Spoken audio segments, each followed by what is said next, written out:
myself Dr. Vivek Kumar Jain, Assistant Professor in Biyani Group of Colleges.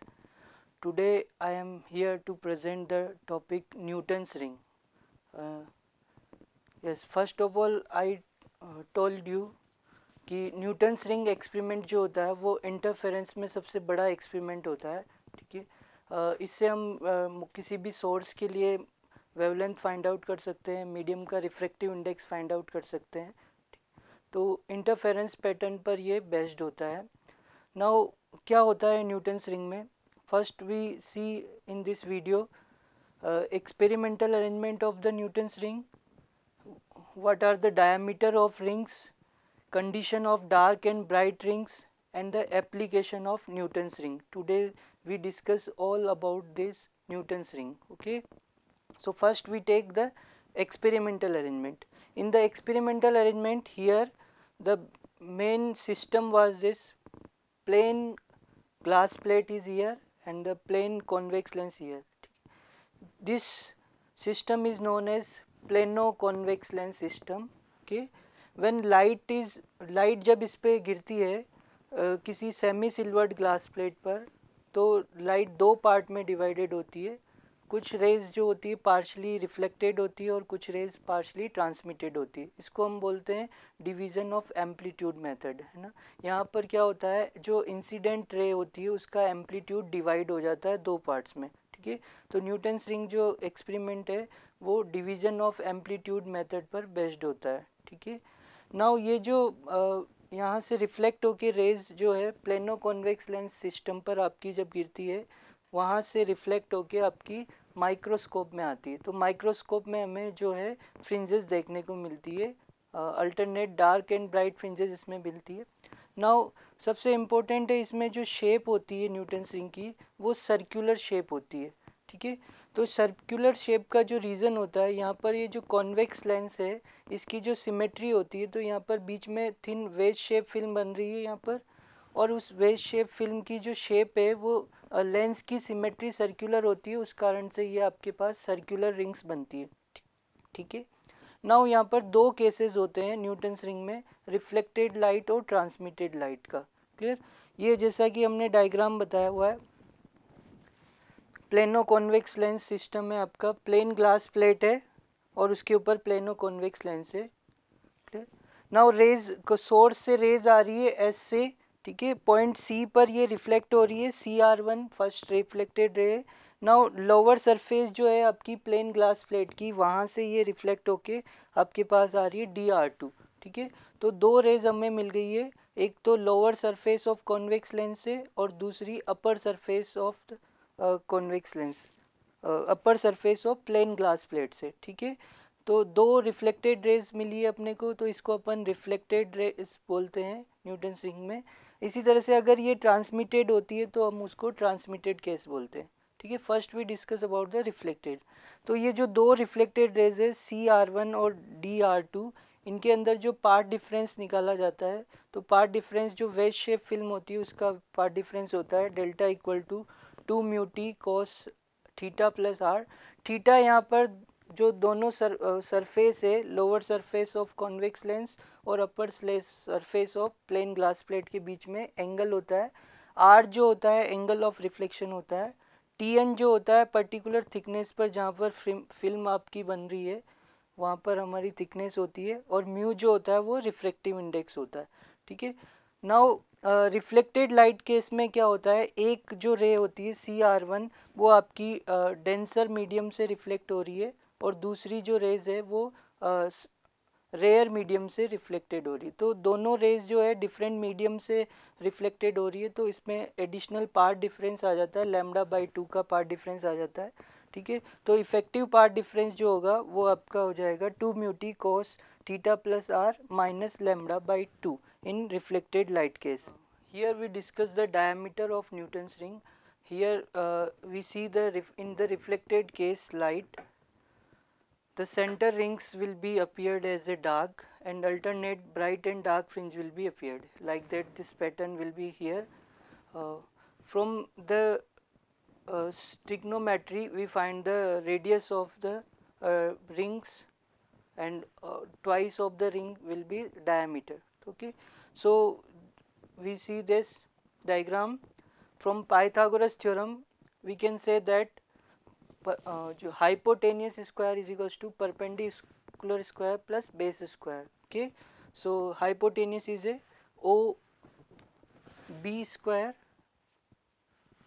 that is OA plus AB square. Okay, now OB जो है वो आपका radius है, lens की radius है, ठीक है, एंड OA जो है यहाँ से हम देखते हैं OA टोटल रेडियस में से अगर अपन इसकी थिकनेस माइनस कर देते हैं तो R माइनस TN जो है वो आपका OA हो जाएगा।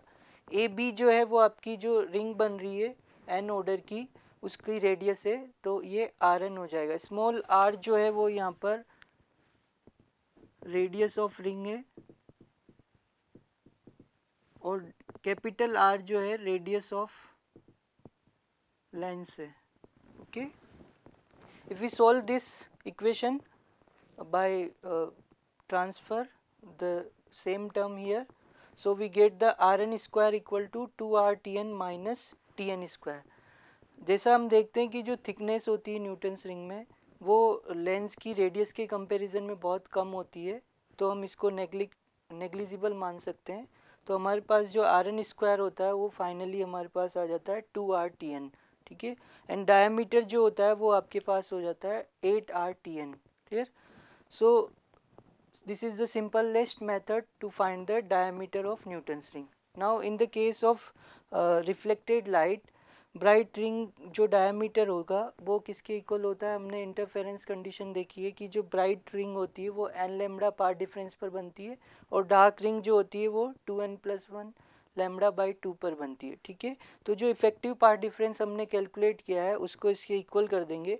नाउ यहाँ पर मैक्सिमम वैल्यू के लिए आप कोस थीटा प्लस आर की वैल्यू जो है वो 1 मान सकते हैं। यहाँ पर थीटा प्लस आर एंगल जो होगा वो 0 हो जाएगा, तो कोस 0 की वैल्यू क्या हो जाएगी 1।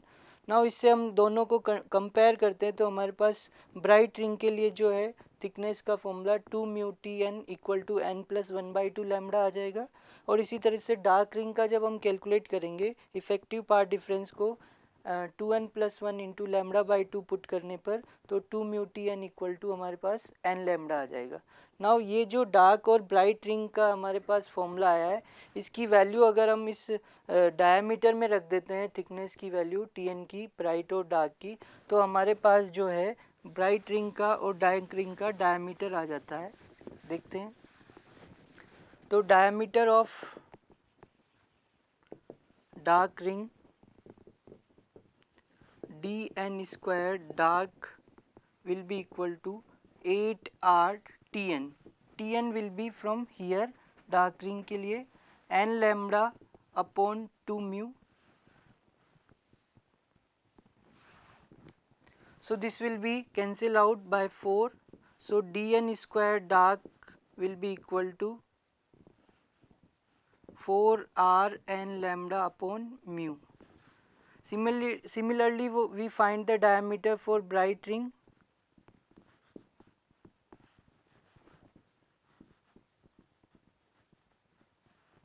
equal to from this formula 8R n+1/2 lambda upon 2 mu, so this will be equal to 4R n+1/2 into lambda। Clear? So here we find the diameter of dark ring and bright ring for the Newton's ring. Dark ring diameter will be the 4Rn lambda upon mu and the bright ring diameter will be the 4R n+1 into n+1/2 into lambda. Clear? From these diameter we find the various applications of the Newton's ring. We find the application of Newton's ring. From this we can calculate the wavelength of monochromatic light and the refractive index of the Newton's medium. To find the wavelength of monochromatic light by the help of Newton's ring experiment, we use the diameter for dark ring. For nth order it will be 4 n r lambda upon mu, and for next ring will be n plus 1 n plus 2 like that. So for the next ring diameter dn plus p square equal to 4n plus p r lambda upon mu. Now we substitute this equation number 2 minus number 1, so we get the dn plus p square minus dn square equal to 4 r lambda p upon mu. So from this equation we can find easily the wavelength of the monochromatic light, lambda equal to mu dn plus p minus dn square upon 4 rp. So this is the method to find the wavelength of the monochromatic light. From the same equation, if we use the in air, so for air equation dn plus p square minus dn square equal to 4 r lambda p, where mu जो होता है refractive index वो air के लिए 1 होता है, तो यहाँ पर 1 हो जाएगा. Now if we divide these two equation number 3 and number 5, we easily find the refractive index of Newton's ring, that is will be mu equal to dn plus p square minus dn square upon dn plus p square minus dn square. One will be air and one will be the medium. Okay, so this will be the medium and this will be the air. Okay, so in this lecture we discuss about the Newton's ring, how the Newton's rings are experimentally arrangement, and we find the Newton's different rings for alternate dark and bright rings, and after that we find the diameter of ring, and for the diameter bright ring and dark ring. In the center ring we find the dark ring here in the case of reflected light. Similarly we can find the transmitted light case of Newton's ring, in which center will be the perfectly bright and alternate dark and bright will be fringes will be produced. And last this experiment will be used in laboratory purpose to find the monochromatic light and the refractive index of medium. So please like this video and comment, share and views for the Guru KPO channel, and thanks for watching.